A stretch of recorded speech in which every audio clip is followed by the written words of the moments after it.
창세기 22장 1절과 2절입니다. 구약 27면에 있습니다. 창세기 22장 1절과 2절 같이 한 목소리로 합독하겠습니다. 그 일 후에 하나님이 아브라함을 시험하시려고 그를 부르시되 아브라함아 하시니 그가 이르되 내가 여기 있나이다. 여호와께서 이르시되 내 아들 내 사랑하는 독자 이삭을 데리고 모리아 땅으로 가서 내가 내게 일러준 한 산 거기서 그를 번제로 드리라. 아멘. 이 시간에는 아브라함의 순종에 대해서 오늘 말씀을 함께 나누고자 합니다. 아브라함의 순종은 창세기 12장에서 하란 땅에 거주하고 있을 때 그곳을 떠나라고 하시는 하나님의 부르심에 떠남으로 순종한 것에서 시작합니다. 아브라함이 하란 땅을 떠나는 것이 쉬웠을까요? 아브라함은 갈대아 우르에서 태어나 하란으로 옮겨 살았습니다. 갈대아 우르와 하란 모두 교통과 상업의 중심지였습니다. 오늘날의 우리나라로 치면 우르는 대전 정도 될 것 같고요, 하란은 천안 정도 될 것 같습니다. 그렇게 우르에서 아브라함이 결혼을 하며 살다가 하란으로 이주합니다.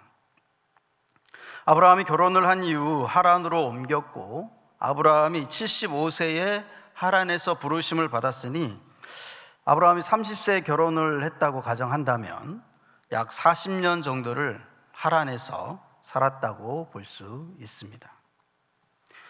40년 정도 살았던 고향과 친척과 아버지의 집을 떠난다는 것은 참 어려운 일입니다.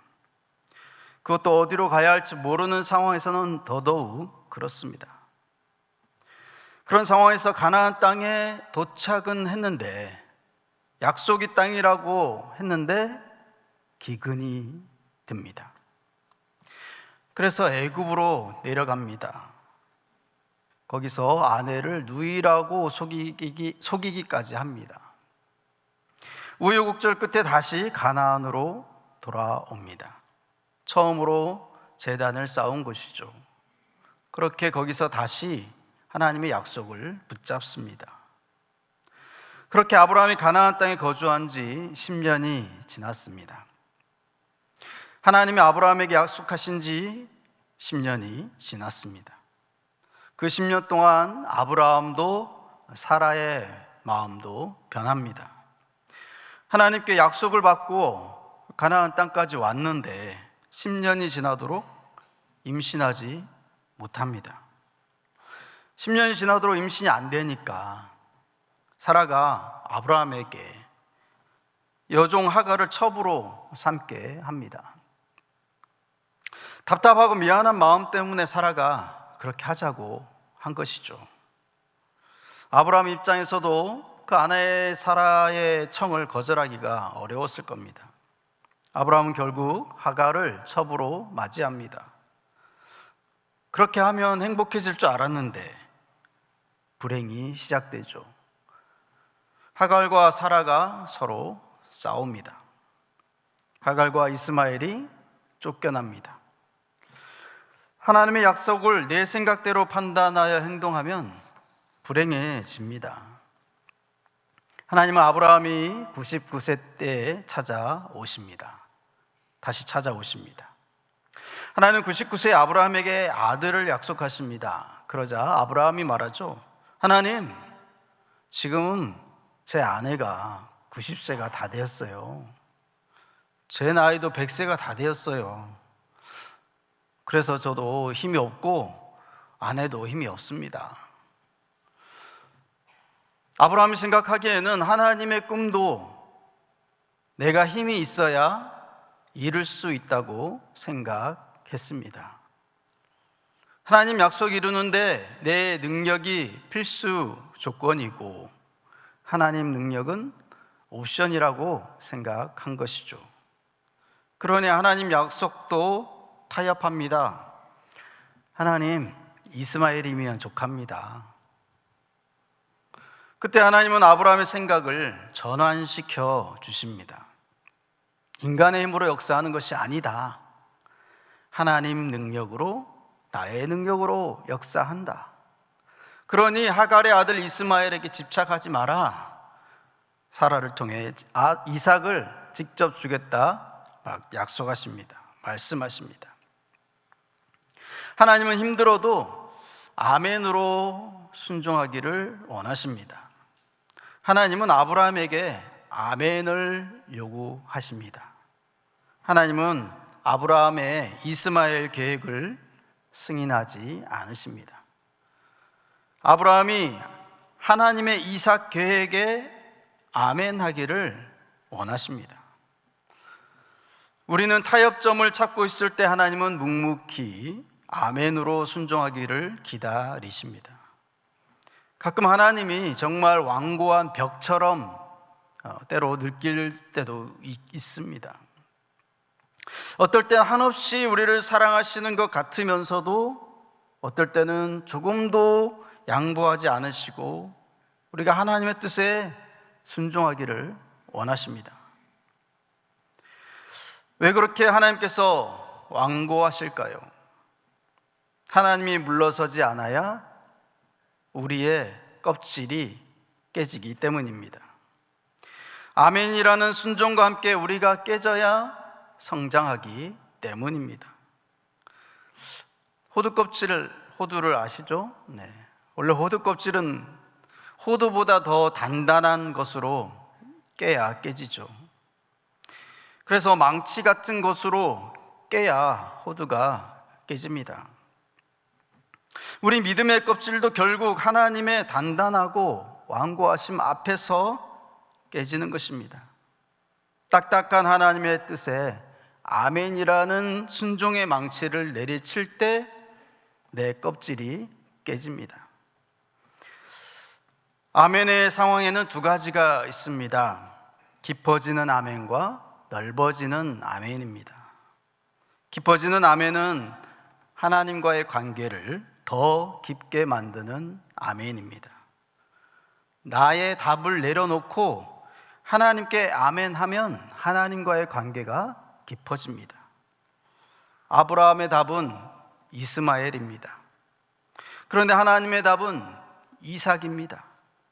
아브라함이 이스마엘이라고 할 때 하나님은 이삭이라고 하십니다. 아브라함은 여기에 아멘해야 합니다. 내 답을 내려놓고 하나님 답을 받아들일 때 하나님과의 관계가 깊어집니다. 아브라함에게 하나님이 요구하시는 아멘은 아브라함에게 13년의 삶을 뛰어넘으라는 아멘입니다.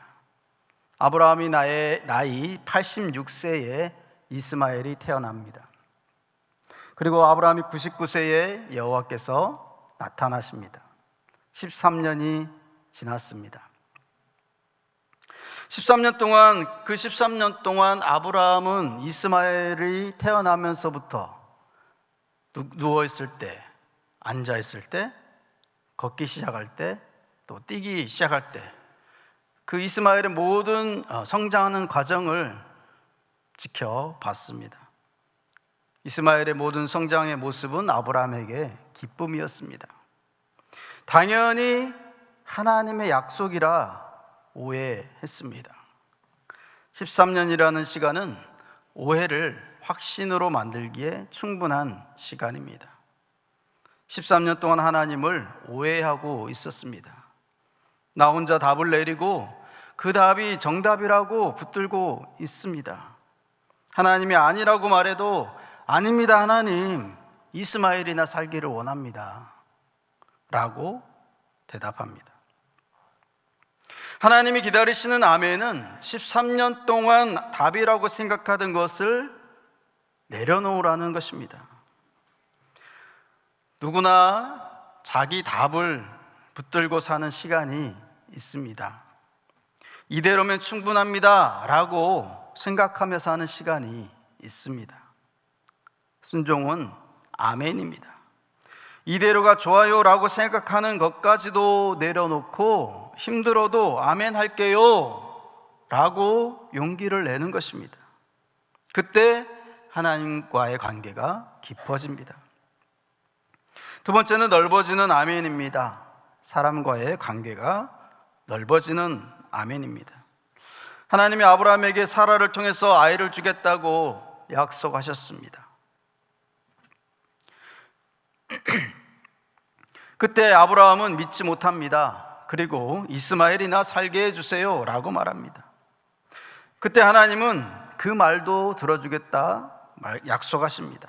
그래서 이스마엘도 복을 주어 크게 번성하게 해주겠다 라고 하십니다. 우리는 이상만 볼 때 하나님은 이스마엘도 보십니다. 이스마엘도 사랑하십니다.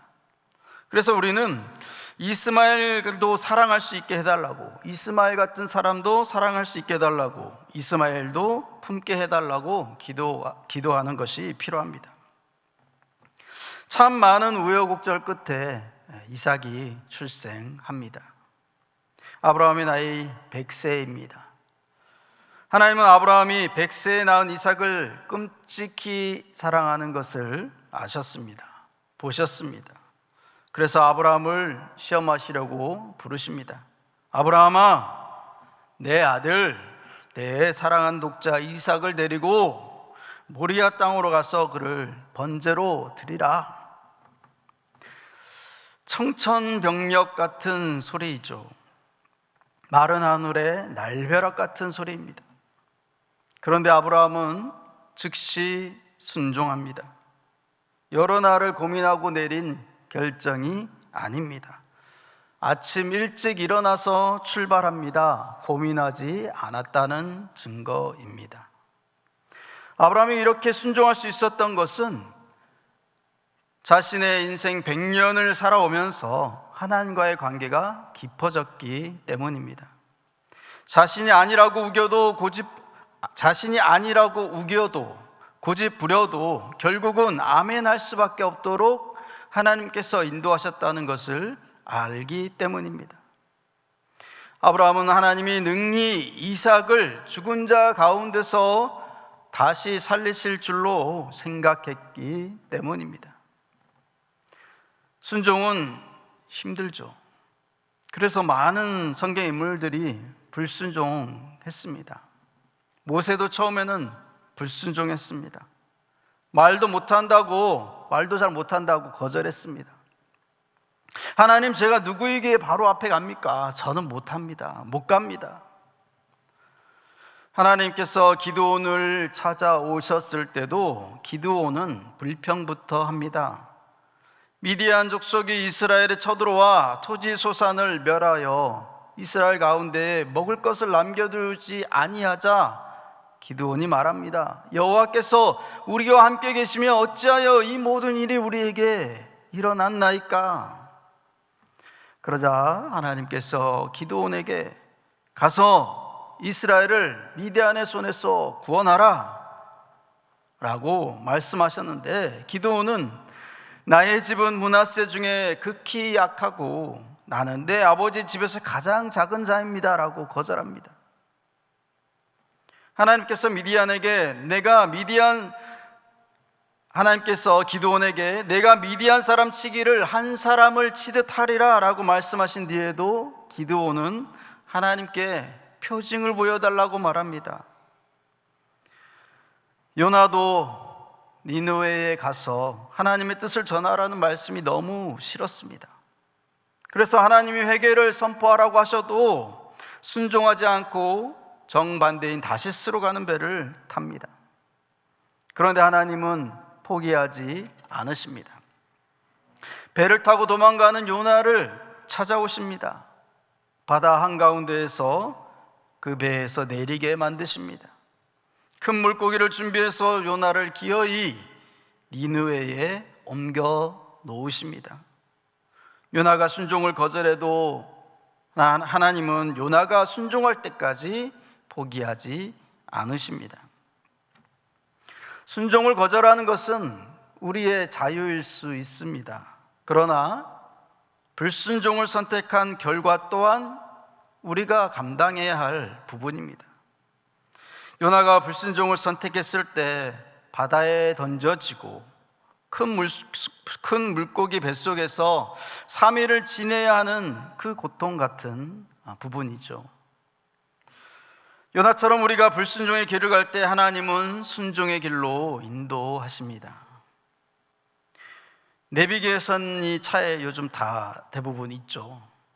내비게이션에 목적지를 입력하고 안내 시작을 눌렀는데 그 내비의 말을 안 듣고 다른 길로 가면 내비는 계속해서 경로를 재탐색합니다 라고 하면서 목적지를 올바른 길로 안내하려고 합니다.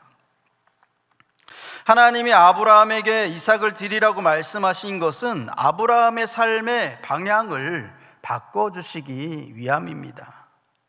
이삭에게로 향하던 마음을 하나님께로 향하도록 방향 수정을 원하시는 것입니다. 하나님은 아브라함에게서 소중한 것을 빼앗으시려는 분이 아닙니다. 잘못 가고 있는 길을 수정해서 바른 길을 갈 수 있도록 알려주시는 분이십니다. 정말 순종하기 어려운데도 하나님은 계속 말씀하십니다. 매번 다른 말씀을 들어도 항상 똑같은 순종을 원하십니다. 예배에 대해서, 헌신에 대해서, 사랑에 대해서, 고난에 대해서 지속적으로 말씀하십니다. 그렇게 말씀하시는 이유는 우리가 방향 수정이 필요하기 때문입니다. 진짜 심판은 그냥 내버려 두는 것입니다. 방향 수정이 필요한데 내버려 두면 그것이 진짜 심판이죠. 그런데 계속해서 말씀해 주는 것이 사랑이고 축복입니다. 인생은 누구나 방향 수정이 필요합니다. 직진만으로는 제대로 된 여행이 될 수 없기 때문입니다. 모세는 미디안 광야에서 애굽으로 방향을 수정했기 때문에 사명을 감당하는 삶이 되었습니다. 40년 동안 익숙했던 미디안 광야를 떠나 바로 왕에게 가는 길은 두려운 길입니다. 가고 싶지 않은 길입니다. 그래서 거절하고 또 거절했지만 도저히 거절하지 못해 순종했습니다. 그 결과 새로운 삶이 시작되었습니다. 아브라함의 삶도 방향 수정의 삶이었습니다. 하란에 머물러 있으려는 그에게 하나님은 떠나라고 하십니다. 안주하는 인생에서 떠나는 인생으로 방향을 수정했습니다. 가나안에 기근이 들어 애굽으로 내려갔을 때도 하나님이 그의 방향을 수정해 주셨습니다. 애굽이 아니다, 가나안 땅이다. 아브라함은 자신의 삶 곳곳에서 하나님의 인도하심을 경험했습니다. 그 모든 과정이 쌓이고 또 쌓였기 때문에 이삭을 드리는 순종까지도 가능했습니다. 여러 번 경험이 쌓여야 순종이 가능합니다. 원래 초보는 방향 수정이 서툽니다. 여러분 초보 운전 시절 다 기억나시죠? 차선 변경이 어려워서 몇 시간째 직진만 하다가 집으로 오셨을 때도 있을 텐데 좌회전 깜빡이 켜고 우회전하고 우회전 깜빡이 켜고 좌회전하고 그런 초보 시절이 있지 않았습니까? 인생의 방향 전환이 어려울 때도 마찬가지입니다. 말씀 붙들고 계속 현장으로 가면 방향 수정이 가능해집니다. 계속 말씀 앞에 서면 결국 방향을 수정하게 됩니다. 우리의 신앙은 순종을 통해 하나하나 만들어지고 완성되어집니다. 그런 의미에서 순종은 퍼즐 맞추기입니다. 하나하나 순종, 하나하나 결단을 통해 우리의 신앙이 완성되어 갑니다. 다만 순종이 어려운 이유는 큰 그림을 다 알지 못하기 때문입니다. 사랑하라라는 말씀, 어렵게 순종해도 효과는 잘 보이지 않습니다. 여전히 나를 미워하는 사람을 왜 사랑해야 하는지 그 이유도 잘 모를 때가 많습니다. 우리가 보지 못한다고 해서 변화되지 않는 것이 아닙니다. 하나님이 일하고 계십니다. 우리의 크고 작은 순종은 절대 허투루 버려지지 않습니다. 하나하나 퍼즐처럼 맞추어져서 우리의 신앙을 완성해 가는 것입니다. 순종은 힘듭니다. 순종이 쉬웠던 적은 한 번도 없습니다. 순종은 힘들지만 힘쓰면 됩니다. 어떻게 힘쓰면 될까요?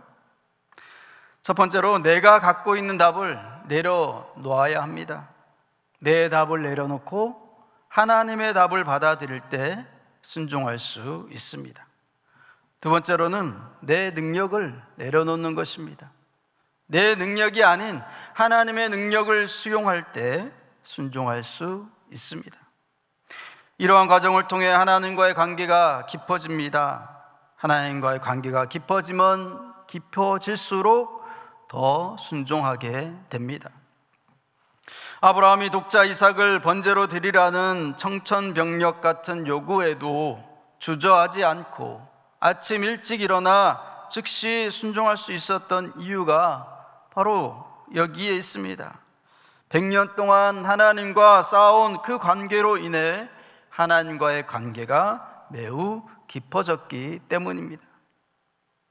아브라함은 자신이 아무리 아니라고 우기거나 고집을 부려도 결국 하나님께서는 자신을 아멘 할 수밖에 없는 선한 길로 인도하신다는 사실을 자신의 삶을 통해 경험했기 때문입니다. 아브라함의 순종은 단번에 이루어진 것이 아니라 삶의 곳곳에서 경험한 하나님의 인도하심이 쌓이고 또 쌓인 결과입니다. 하란을 떠날 때나 기근으로 애굽에 내려갔을 때를 비롯해서 하나님께서 매번 그의 삶의 방향을 수정해 주시고 바른 길로 이끄시는 과정을 반복해서 경험했기에 결정적인 순간에도 순종이 가능했던 것입니다. 그래서 아브라함은 하나님께서 능히 이삭을 죽은 자 가운데서 다시 살리실 줄로 믿었습니다. 이런 하나님의 능력에 대한 온전한 신뢰가 있었기에 아들을 바치라는 극단적인 요구 앞에서도 아브라함은 흔들리지 않을 수 있었습니다. 아브라함은 하나님이 자신에게서 소중한 것을 빼앗으려는 분이 아니라 이삭에게만 향해 있던 마음을 다시 하나님께로 향하도록 방향 수정을 도와주시는 분이심을 신뢰했습니다. 즉 하나님께서 자신을 잘못된 길에서 바른 길로 인도하시기 위해 그 시험을 하셨음을 알았던 것입니다. 결국 아브라함의 즉각적인 순종은 어느 날 갑자기 생긴 것이 아니라 오랜 시간 하나님과 동행하며 쌓인 신뢰와 경험의 퍼즐이 완성된 모습입니다. 순종은 단순히 명령을 따르는 행위가 아닙니다. 하나님을 전적으로 신뢰하며 하나님과 동행하는 삶의 과정입니다. 삶의 현장에서 내 답을 내려놓고 하나님의 방향 수정에 아멘으로 반응하는 과정이 쌓이면 하나님의 어떠한 명령에도 순종하게 될 줄로 믿습니다. 이러한 믿음 가지고 순종하여 하나님의 기적을 경험하며 살게 되기를 주님의 이름으로 간절히 축원합니다. 아멘. 기도하겠습니다.